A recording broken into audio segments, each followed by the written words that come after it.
ఇంకొకటి, ఇప్పుడు దేవుళ్ళకి మనం అభిషేకాలు చేస్తుంటాము.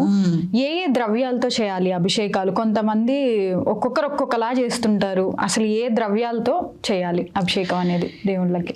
ఇప్పుడు మనం దేవుళ్ళని గనక ఒక్కొక్క పరిహారం కోసం ఒక్కొక్క మూర్తిని మీరు ఆరాధన చేయండి, ఒక్కొక్క సమస్య మీకు పరిహారం అవుతుందని చెప్పబట్టడం జరిగింది. అట్లాగే మీకు సమస్యలు ఏమున్నాయి, ఏమేం కావాలి మీకు అన్న దానికి కూడా ఒక్కొక్క ద్రవ్యానికి ఒక్కొక్క ఫలితం ఉందని చెప్పటం జరుగుతుంది అభిషేకం విషయంలో.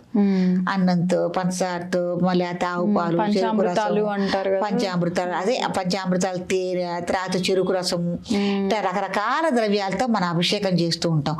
ఒక్కొక్క ద్రవ్యంతో అభిషేకం చేయటం వల్ల ఒక్కొక్క ఫలితం ఉందని శాస్త్రం చెప్తుంది. కాబట్టి మీకు ఏది అవసరమో చూసుకొని దాన్ని బట్టి అభిషేకం చేసుకోవటం అనేది ఉత్తమోత్తమం. మీరు ఏ ద్రవ్యాలతో అభిషేకం చేసుకున్నా తర్వాత చివరికి శుద్ధ జలం పోసిమట్టుగా అభిషేకం చేయంత తప్పదు.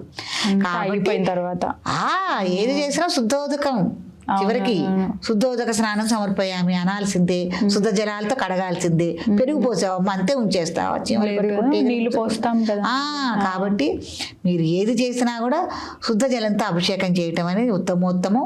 అన్ని అభిషేకాల్లోకి శుద్ధ జలంతో అభిషేకం అనేది చాలా మంచిది, గొప్పది. అందులోనూ సరస్సుల్లో గంగా జలం కానీ, కృష్ణా జలం కానీ, ఏమైనా జలాలున్నా, ముఖ్యమైన లేకపోతే తీర్థాల జలం కానీ తీసుకొచ్చి అభిషేకం చేయటం, లేకపోతే మీకు అందుబాటులో ఉన్న మీరు బోరు బావో ఏదైనా సరే ఎంగిలి కాకుండా మంచిగా శుచిగా శుభ్రంగా ఉన్న జలాన్ని అభిషేకం చేయటం అనేది ఉత్తమోత్తమం.